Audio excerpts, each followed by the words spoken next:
भोंदू खरातला 29 मार्च पर्यंत पोलीस कोठडी, नाशिक जिल्हा आणि सत्र न्यायालयाचा निर्णय।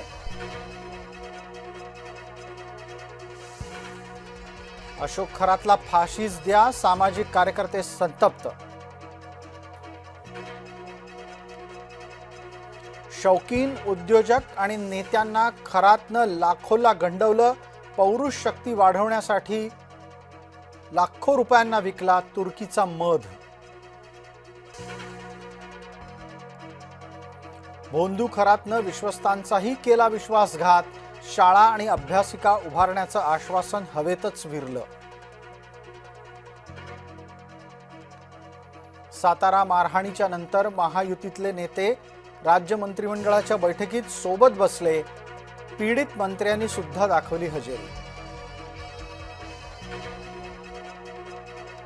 उपसभापती नीलम गोऱ्हेंच्या विरोधात अविश्वासाचा प्रस्ताव बारगळला, सातारा पोलीस अधीक्षकांच्या निलंबनाचे निर्देश दिल्यानं प्रकरण तापलं होतं।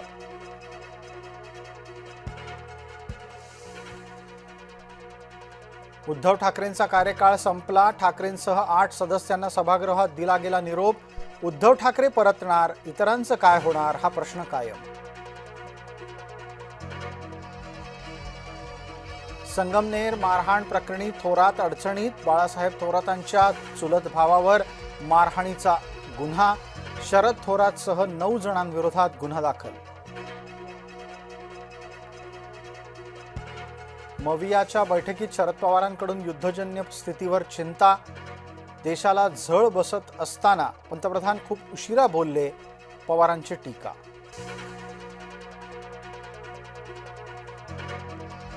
दोन 2026 पर्यंत नरेंद्र मोदी पंतप्रधान पदावर नसतील, संजय राऊतांच्या विधानानं चर्चेला उधाण।